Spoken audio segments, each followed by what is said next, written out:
We're very fortunate this evening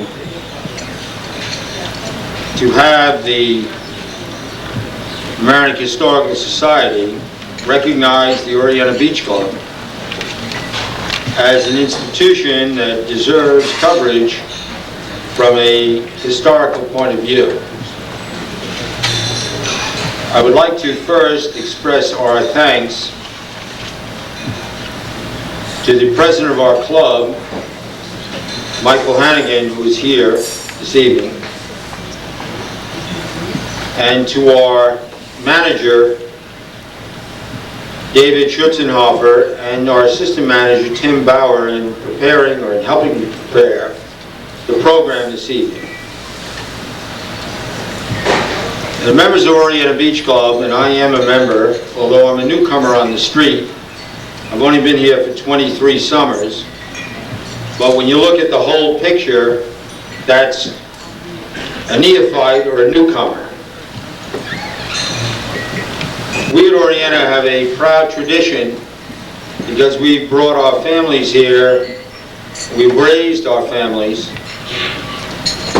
and we sort of fell in love with the view that you see as you look out the window, and we sort of fell in love with the people that are here who carried on and had the same aspirations that we did when we became members of this fine beach club. We also blessed with the continued active membership of two charter members who were here in the 1920s.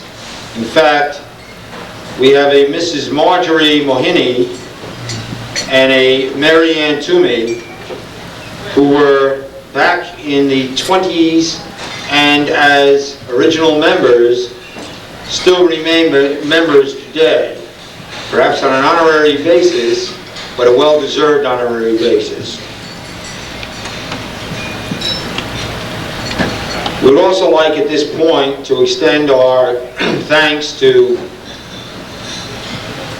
a group of individuals who helped us prepare the program this evening.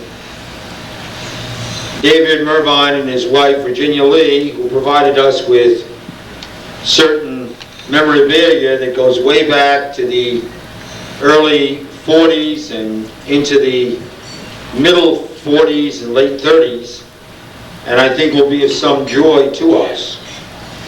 We're also thankful to Barbara Williams, who prepared the history of Orienta, and that history is one in which I will be referring to for a short period this evening, before turning over the microphone, so to speak, to those who have been here and who have lived, quote-unquote, the Orienta history life.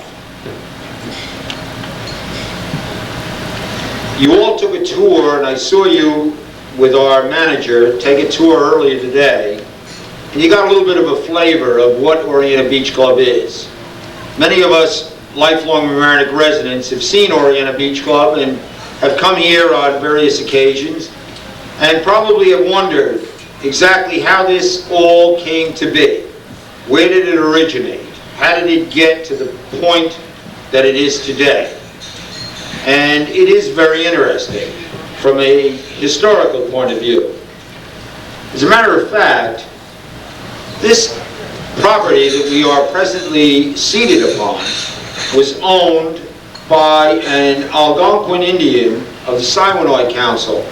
If any of you are involved with Scouts, you know that Siwanoy has a special meaning, be it the camp or otherwise. We owe our heritage here in the village of Mamaroneck to the Siwanoy Indians. And apparently the council, believe it or not, was a council called Wicquaskers. Now that's a tongue twister in anybody's language. But they were out of the tribe of Mamaroneck. And it is the Mamara, as we know, but it's the O-N-O-O-K as opposed to the N-E-C-K. And the Indian chief that owned this property used to bring his family down here in the summers, and they would have clams and they would enjoy the nautical scene that we all enjoy today. In 1661, the land then passed to John Richbell. Now everyone, I'm sure, is familiar with the Richbell Road, and John Richbell purchased this from the Algonquin Indian, and Lord knows what the price was, but let's not get into that. If you recall, the Richbell grave lies after the first house on Rushmore Avenue. It is behind the first house on Rushmore Avenue that you will see the grave of John Richbell, and I believe it is called a historic site. And lo and behold, Richbell died and passed it on to Mrs. Richbell. And I guess this is where the political significance reaches an all-time high, because she sold it to a gentleman by the name of Colonel Gallup Heathcote. Now we all know about Heathcote Avenue. Well, believe it or not, Colonel Heathcote in 1711 was the mayor of the city of New York. He's a very, very smart man. He loved a place in Westchester, and he built a house here in Mamaroneck. And the house in Mamaroneck was built somewhere between Fenimore Road and Delancey Avenue, and subsequently was burned to the ground. And later his grandson, John Peter Delaney, built a new house on the foundation of the old house. And it is on the corner of Fenimore Road, where the gas station, I believe it's owned by the Shemalecki family, lies. The Delancey family sold their land in the 19th century. And a gentleman by the name of Alfred Marshall purchased the land which this property was a part of. And if you noticed in your tour, you saw an inscription on the building here, the Malton House, July 5th, 1900. This was Mr. Marshall's home. And if you recall the Winter Clubhouse, which is to the left of our clubhouse, that was Mr. Marshall's squash court in the old days. And I find from indisputable sources, the chief operating officer of this club, Mario DeFalco, that Mr. Marshall, in an attempt to oversee the workmanship of the workers at the Winter House in building his squash court, fell off a scaffold. The moral of the story being, leave the painting to the painters and pay the bill. He developed, or had, or incurred a broken leg, and throughout his recovery, did not recover, and subsequently died. Mr. Marshall then sold the property to a Mrs. Winifred Merrill. And she ran a school here, so everybody tells you you're in a schoolhouse. And the school was called Oaksmere. And the main clubhouse of the Orienta Beach Club, or Beach Point Club, which is our neighbor across the street, was used as a dormitory for the young ladies that went to the exclusive Oakmere school that was located in this building.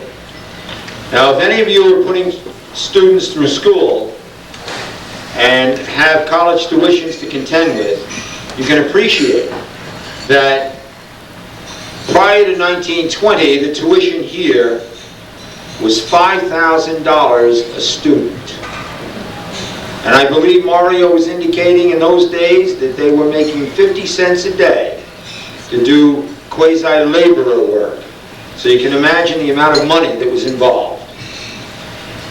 I'm sure that Mrs. Merrill, as Joe Lewis, did not hire Smith Barney to handle her financial affairs, because in 1922, she owed more than $900,000 to her creditors.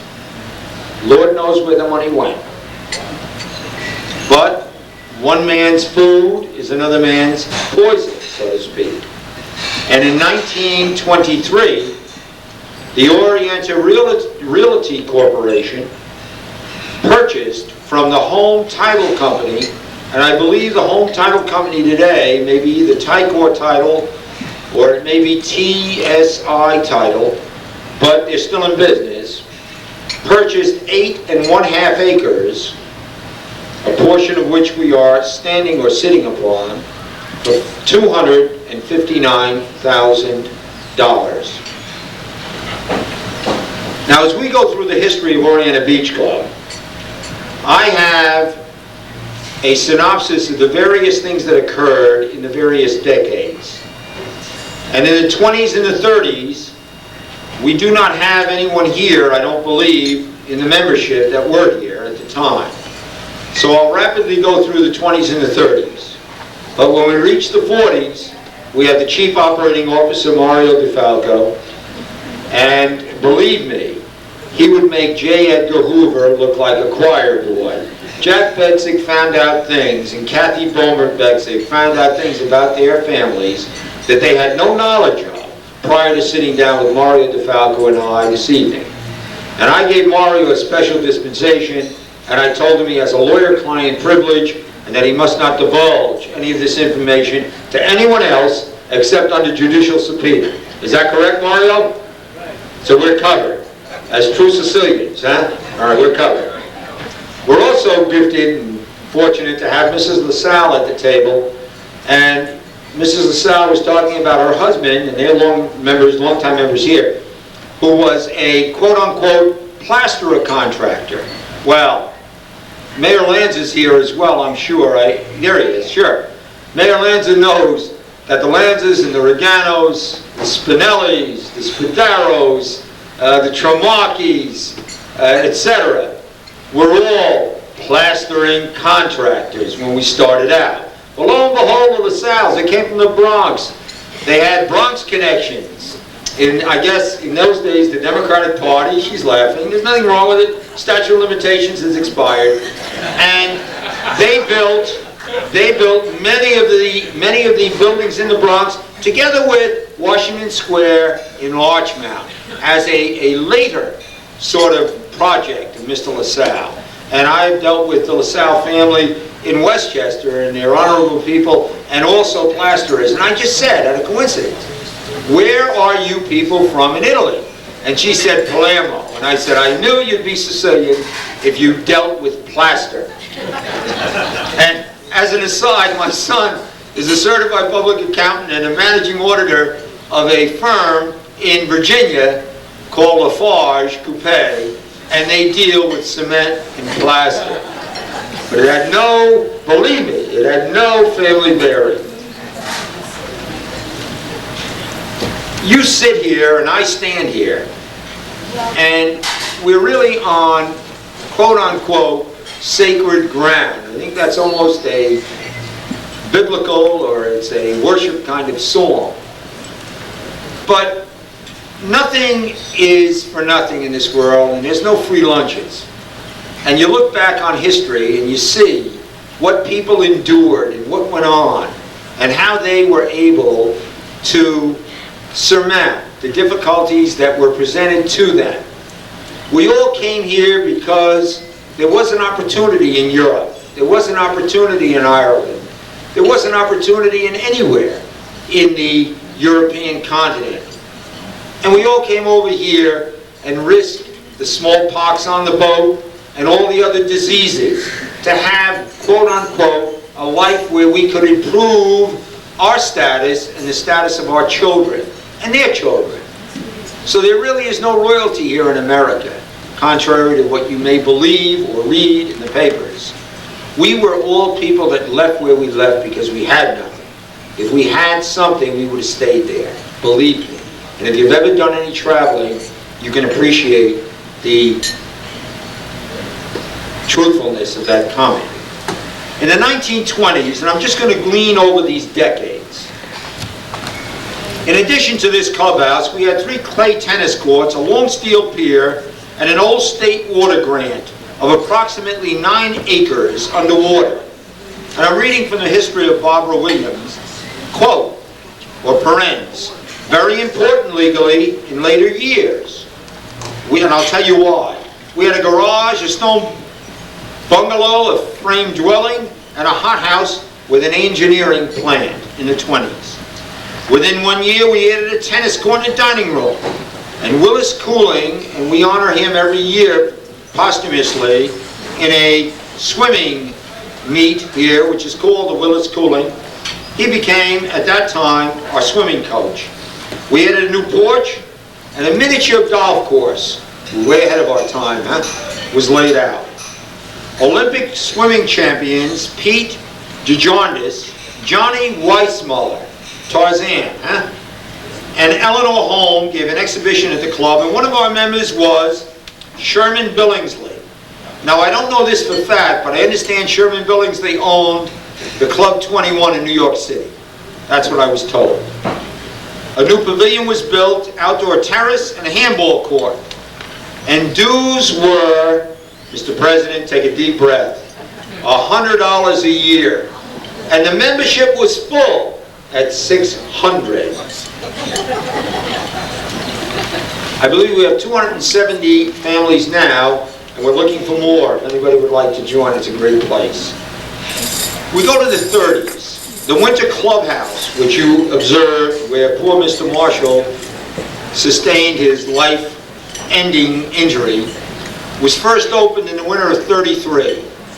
The summer-winter record, or weather record, for the year was, in July, 14 rainy days, in August, 16 rainy days, in September, 16 rainy days. The Ladies Auxiliary Committee sponsored 4 fashion shows, 2 flower shows, 6 Sunday afternoon teas, and a music hall and other entertainment.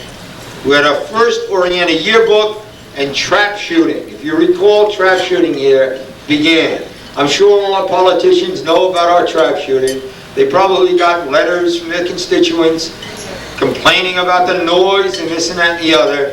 Well, what ended the trap shooting was our storm in 1992, I believe, when we couldn't rebuild what we had lost, and the trap shooters decided that probably it wasn't feasible for them to go on. But Orienta was known as the Trap Shooting Club. We also had a bridge every Wednesday evening, and ping pong was introduced. So we had a very active athletic membership here. Liquor, and this I think should bear serious note. Liquor was first served in a clubhouse, and I'm quoting, "We have not found anything adverse happening because of the serving of liquor in the clubhouse," close quotes. Boy, have times changed. Ladies Advisory, we had a President Roosevelt's Day party and a unique pajama party and dance. We had canoe races here, and believe it or not, they were very popular. The golfers, now this would be of interest to a lot of the golfers, used to have 2 outings at the Wingfoot Golf Club. We had over 1,000 beach chairs and umbrellas and 100 canoes. Horse pitching began, and we started legal action. Here we go again. To close the narrow strip of land at the end of Walton Avenue to the public. As I referred to, we had this strip that we didn't know whether or not was ours or whose it was, but later on, the Supreme Court upheld our right to the exclusive use of the strip of beach at the end of Walton Avenue, quote-unquote, full and unrestricted right to use the same. Now we have members here who will come up in a short minute indicating to you what they recall about that little strip of land before our title was found to be legal. And junior membership status was begun. Our 15th anniversary year, which is 15 or 1924, began with a $5,000 fire in the main clubhouse. I don't know where our volunteer firemen were, but I'll guarantee you, if we had the volunteer firemen we had today, that would not have occurred. And the summer season was brought to a close with a tropical hurricane and a tidal wave. Rentals in the guest room brought in $2,380. Mr. President, I think we better open up that desk room. Catherine Knowles Thompson, and I'm quoting, "The world's greatest world swimmer came to OBC to inspire our youngsters to greater efforts. We had the first Orienta Follies and lowered the restaurant prices in an effort to lure people away from the World's Fair." If you recall that. Social Security taxes were $2,500 a year. Dues were $100 a year, and the membership was down somewhat, from $600 because of the competition from golf clubs and swimming pools. Tennis instruction was $3 an hour, and there was a new regulation for swim team members. A blue sweatshirt must be earned before a swimmer can wear one. Those who earn the shirts will receive free coaching. A true family club. Now in the 40s, we had a great ice storm. And you know, this sounds like the plight of Job in the Bible. It was in excess of $2,500 to the club. A lot of money in those days. We had 50 duplicate bridge tournaments, 3 shuffleboard courts were built, and Peter DeJohntis, again, the Olympic diving champion, came as our assistant coach. And there was a new awning on a tennis court. We also had Mr. Willis Cooling, who retired after 18 years at Orienta, and he passed away 2 years later. And because of severe food shortages, now we're talking about the 40s, and rationing during the war, an additional guest charge was put upon the dining room guests. There was a waiting list for membership of 50 families, and it was suggested that our dues be $125 a year. The Ladies Advisory Committee donated a memorial window in the non-sectarian chapel at Castle Point with the inscription in gratitude to those from Orienta Beach Club who served their country. And perhaps one of the greatest events at Orienta, and I think I can go unchallenged in making this comment, was that Mario DeFalco was hired by the club in 1949. Now in the 50s, a bowling alley and swimming pool were mentioned in the President's report. And we had the first Orienta drawing and a county fair. And that drew 2,500 people. And a floating screen around our swimming area was installed with new life diving float equipment. Jack Ryan, if any of you remember Jack Ryan, who was a fantastic swimming coach, joined that year. The Oak Room was built in 1955. And again, in quotes for the record, someone must have had an allegiance to a liquor distributing company, because in quotes again, for the record, let it be noted that there have been no unpleasant experiences either with young people or others as a result of adding the Oak Room to our facilities. In the 50s, we enjoyed the first year for shuffleboard tournaments, and we were champions in that year. Now we go to the 60s. We had an adult dance committee, bowling competition, a new pavilion, and a dolphin lounge, which you can see outside the window ahead of all of us, was built. The yachting department was commissioned, and we joined the YRA. Long Range Planning Committee considered building a paddle court over the pavilion deck. Could you imagine that? Hamburgers with a paddle tennis ball. And kitty camp was tried and abandoned for lack of interest. Well, we do have a kitty camp today. I think it's one of the finest around. And I spoke with one of the officers of the club today. The kitty camp is fully enrolled. So you see how times change. Working mothers, working fathers, and a need for that type of facility. And this club, in its wisdom, has provided the same. Now, we did have a minimum, which started out at $15 a month on food and beverages in the 60s. We built our new trap houses, and dividers were purchased for the main dining room, as you can indicate or see on the left-hand portion of the room. our invitational trap shooting events began, and the 4th of July fireworks, which we had every year, were discontinued in the 60s. But the Winter Clubhouse was used as a recreation center, crafts and workshop for our kids. Now, it's very interesting. I'm going to have Mario DeFalco come up and tell you about this. But we fortunately, and I'm sure Frank Comolo sold the ticket, we won a Pontiac in a raffle. And it was a local police and fire department raffle. I think it was the fire department, but be that as it may. The car was later sold to a member after sealed bids had been turned in. But Mario will fill us in on that in a few moments. Now, the 70s, we started Friday night parties. We purchased a boat called the African Queen for the yachting staff. And the yachters won the International Moosehead Award. Tony Linares, who was our maitre d' for many, many years, had retired at that time. And we began construction on the new pools, and work was started on the air conditioning, etc. A teen center was approved and built, and Mario DeFalco was honored for his 25 years of service to the club, integral part of our club. And Jack Ryan celebrated his 23rd year at our club, and Alan Lane became our tennis pro.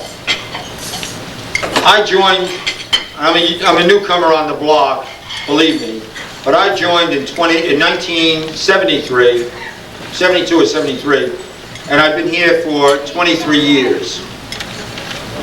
And I found Orienta Beach Club to be probably heaven on earth, as the saying goes. And we did have a brochure that was presented earlier this year, My Beautiful Summer Home. And as the president will attest, I'm here every day in a sort of semi-retired mode. He laughs, I can see him laughing now. But it is my beautiful summer home. And this booklet, and I hope to pass this around this evening, indicates exactly what we offer at Orienta Beach Club. There is no place in the world where a family can come, regardless of the number of children that they have, be it 1 or 21, and pay the same price as everyone else, and no one cares, and no one moans about it. And these children can go through a program, as my son did, and learn how to swim, how to sail, how to play tennis, how to dive, and really grow up in an atmosphere that is conducive, in my opinion, to success in later life. There's competition, we will agree. We have probably one of the best tiny tot tennis programs with our pro, Jacob. And I, sometimes to my chagrin, play tennis with people out of this program, and I just can't keep up with them. I'd like to get Marty Oppenheimer down here someday to help me out, but it's sort of been long in the waiting. But in any event, it is a great place to be. They're marvelous people. We are probably the jewel of Long Island Sound. I don't think there is a finer place on the ocean or on the Sound to be. And I've often said that if you've been here for a night or two, you don't go home and look at the mail, and you take your phone off the hook, as I'm sure Mayor Lanza would like to do from time to time. You'll feel like you've been in Bimini or in Bermuda, because it is just absolutely scintillating, as was stated in the brochure. And you can rest assured that if your family comes here, as many families have, and if your family leaves here, they'll never forget Orienta Beach Club. They'll never forget the people here. They'll never forget the facilities and the activities that were offered. And I just think it's very appropriate this evening that we do have an honoree such as John and Lucille, because they are real family people, just as we are in this audience. And again, it's an honor for me to have made this short presentation. And I'm going to call on some of our members, because they can add a few anecdotes and a few stories about what went on here. And we'll ask them to come up and to give us some help. And again, I'd like to thank, before they do come up, I'd like to thank both Jack and Kathy Betzig Kathy Bowman, Bedsig, and I caddy for a dad, I caddy for a brother at Wingfoot, etc. Old-time American people. I'd like to thank Mario and Margie for coming back. A long time, Margie was here many years ago in the bathhouse, and I recall her. And she recalls my kid growing up and so on. And it's nice to see people come back that you remember. It's sort of a family, the Orienta family. And I'm going to ask, if I may, Jack to come up, because Jack has been here probably longer than anybody has been here that we have here this evening. And I'd just like Jack to maybe fill in on a few of the things that he recalls from Orienta, just to give us a little more of an intimate feeling. Because as I say, I'm a new kid on the block. I've only been here 23 years. Jack, that's it.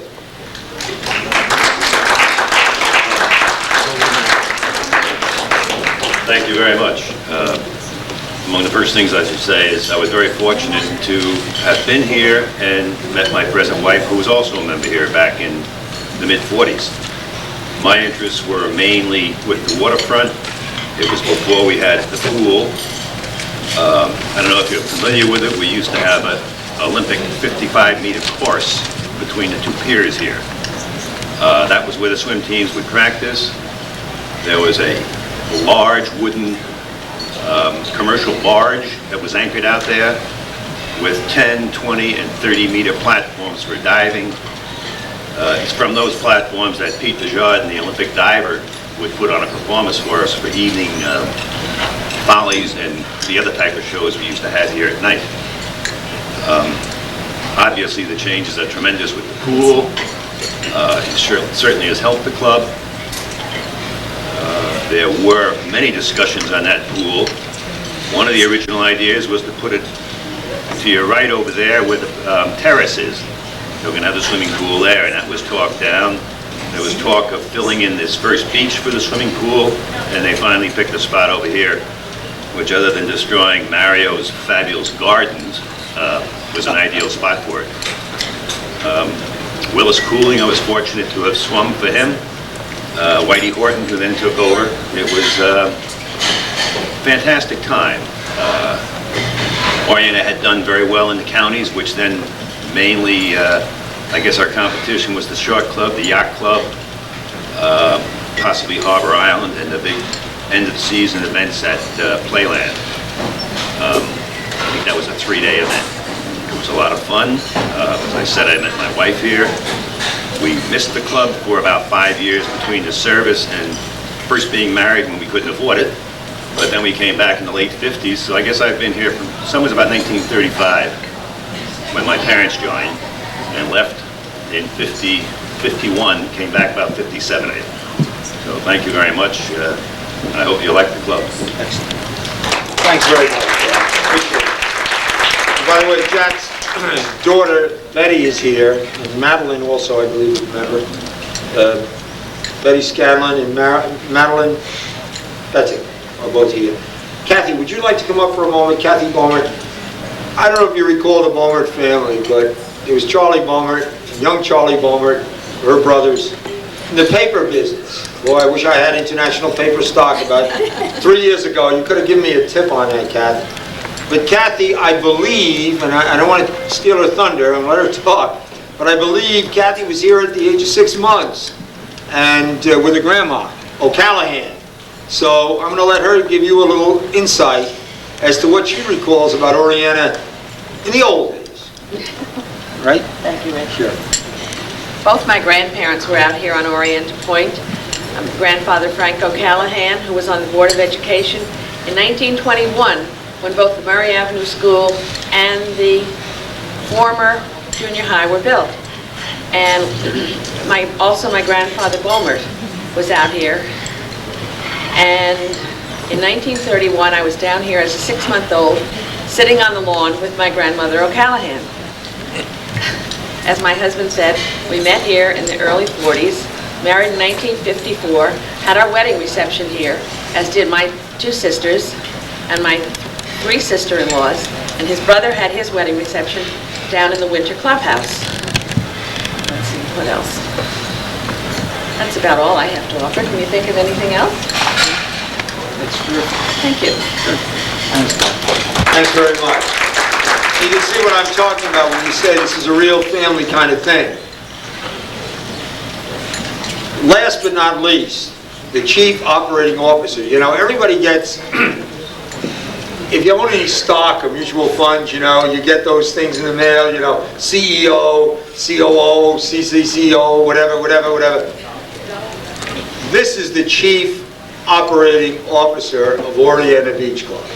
I may have mentioned it before, but he would make J. Edgar Hoover look like a choir boy in terms of what he knows about what went on in Mamaroneck and the people in Mamaroneck. And Mario, who has been here since 1949, officially on the payroll, but was here as a day worker in the 30s with his father-in-law, trying to get the beach straightened out and so on and so forth, I think can really give us some ideas or some insight into what went on in the 30s and the 40s and right through to the present day at the club. Mario? Well, I used to come here back in the 30s and... Is this thing working? Yeah. Hold it up closer. And we'd do the beach with a one horse and a scoop, and it would take about a week. Today a machine could do it in a day, and we'd take about a week to scoop the dirt out, and then after we'd take it with a plank and even it up. And I didn't do any of that kind of stuff. I was only a kid. All I did was carry a feed bag around with the beer for the guy, and then when the beer was finished, we'd go home, come back the next day, you know? and all that kind of stuff, you know? And in those days, we'd move from this house to the winter clubhouse in the winter time, and we'd have to take the side of the pavilion down in order to get the refrigerators out. And we'd take all the furniture out of here and all the rugs and bring it all over to the winter house, and then come back like for New Year's, bring everything back, and after the New Year's party, bring it all back to the winter house, and then come back for Easter. And then after Easter, we'd stay here for the rest of the summer. And then reference what the judge said before about a raffle. One time the club won a car. They won a Pontiac, or a big Pontiac. We won at a raffle. And in those days we had a new manager. And the manager went through the trouble and filling out about $200 worth of tickets, which were ordinarily given away to the employees. But he didn't know that. And so he spent about a week filling out $200 worth of tickets. And the club won the car. And so they didn't know what to do with the car, so we parked it in the front for about 6 months. And what they did, they had like a raffle or an auction. And the person that won the car, he had already moved to Florida. So when he was notified that he won the car, he had to drive the car down to Florida. He had to stay here another month or so to get the mileage in it, you know. And what else? Oh, another time when, you know, when we used to move out of here and we'd go to the winter house, the guys that were supposed to do the drain, and they never drained any water. So when we came back here for the holidays, there was no water. Everything was broke. Everything was broke. So I went upstairs to find out where the trouble was, and I took a header. Boy, everything was ice up there. You know, they didn't have the automatic feeds in those days where the water would keep running. So the water that ran, it froze. And you just had a lake, like an ice skating rink up there, you know? So things are a little different today. No. Yeah, thank you. Thank you. Okay, that's the Chief Operating Officer.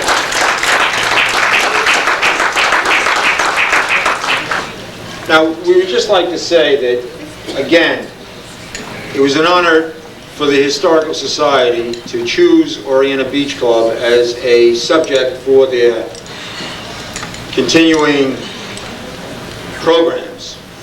It's also an honor, and I'm sure the various individuals that I'll mention are in the room this evening who probably be giving proclamations and so forth.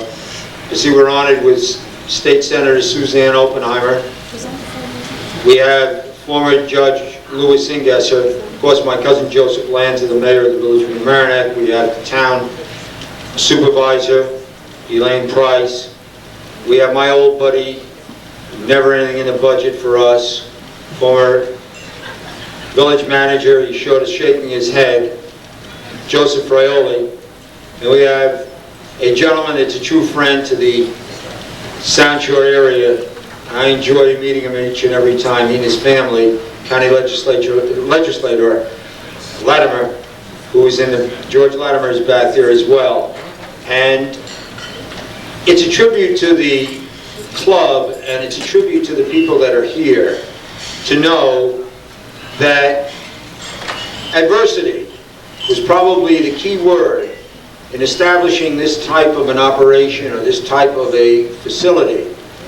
And those that went before us, when faced with adversity, as we were faced with in '92, I believe, when we had that Northeaster, and tremendous losses, and we came back.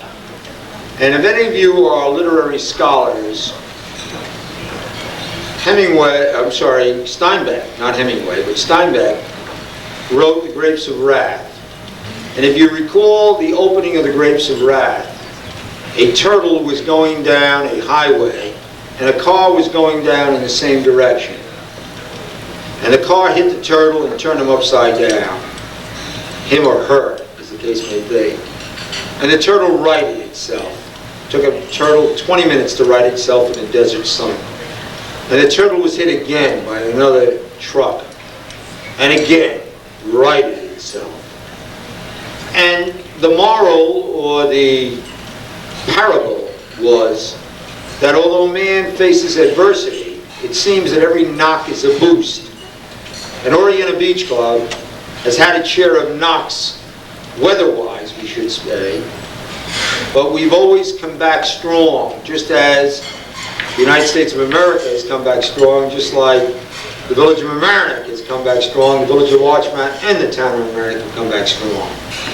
And I would just again like to extend a special thanks to Don March, as president, who kept after me to do this program, to our president, Michael Hannigan, and to our manager, David, as well as Tim, and to all the other people that were instrumental, and to the Bedsigs. I really appreciate both Jack and Kathy coming around. It was really a pleasure to have you here to give us some indication of what went on in Orienta. And to Mario, the chief officer here, may he come back for a 100th anniversary party. So thank you so much. Pleasure to be here with the Quadrini family. Pleasure to recognize John and Lucille. God bless us all.